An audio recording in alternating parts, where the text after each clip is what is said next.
ವಿದ್ಯಾರ್ಥಿಗಳೇ, ನಾವಿವತ್ತು Vedic maths ಬಗ್ಗೆ ನೋಡೋಣ.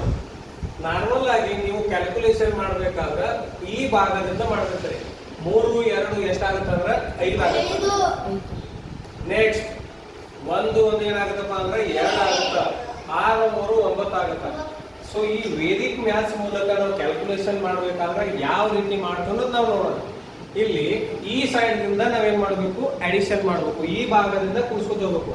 7 ಮತ್ತು 4 ಎಷ್ಟಾಗ್ತದ ಅಂದ್ರೆ 11 ಆಗ್ತದ. 11 ಬರ್ಕೋಬೇಕು. ನೆಕ್ಸ್ಟ್ 3 1 ಎಷ್ಟಾಗುತ್ತೆ ಅಂದ್ರೆ 4 ಆಗುತ್ತೆ. ಸೊ ಈ ರೀತಿ ಇಲ್ಲಿ ಒಂದು ಸ್ಥಾನವನ್ನು ಬಿಟ್ಟು ನಾವು ಈಚೆ ಕಡೆ 0 4 ಬರ್ಕೋಬೇಕು. ನೆಕ್ಸ್ಟ್ 9 2 ಎಷ್ಟಾಗ್ತದೆ ಅಂದ್ರೆ 11 ಆಗ್ತದ. ಸೊ ಅವಾಗ ಮತ್ತೊಂದು ಸ್ಥಾನ ಆ ಕಡೆ ಬರ್ಕೋಬೇಕು. ಸೊ ಇದನ್ನ ಯಾರು ಮಾಡೋದು, 1 5 1 1. ಸೊ ನಾರ್ಮಲ್ ಮೆಥಡ್ ಮೂಲಕ ಬೇಕಾದ್ರೆ ಕೂಡಿಸಿ ನೋಡಿದ್ರಿ. 432 ಪ್ಲಸ್ 719 ಕೂಡಿಸಿದ್ರ 9 2 11 ಆಗ್ತದ. ಕೈಲ ಕ್ಯಾರಿ 3 4 5 ಆಗ್ತದ. 7 4 11 ಆಗ್ತದ. ನೋಡ್ರಿ ನಮ್ ಉತ್ತರ ಇದು ಸೇಮ್ ಅದ, ಇದು ಸೇಮ್ ಅದ.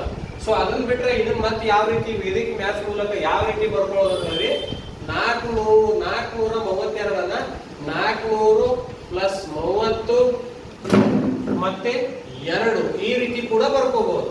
719 ಅನ್ನ 700 ಪ್ಲಸ್ 10 9 ಅಂತ ಈ ರೀತಿನೂ ಬರ್ಕೋಬಹುದು. ಸೊ ಇವಾಗ ಯಾರು ಮಾಡಿ 700 ಮತ್ತು 400 ಎಷ್ಟಾಯ್ತ್ರಿ, 1100 ಆಯ್ತು.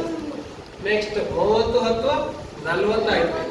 ಈ 9 ಪ್ಲಸ್ 2 11 ಆಯ್ತು. ಸೊ ಇವ್ರು ಒಟ್ಟಾರೆ ಸೇರಿದ್ರೆ ಎಷ್ಟಾಯ್ತ್ರಿ, ಮತ್ತು 1151.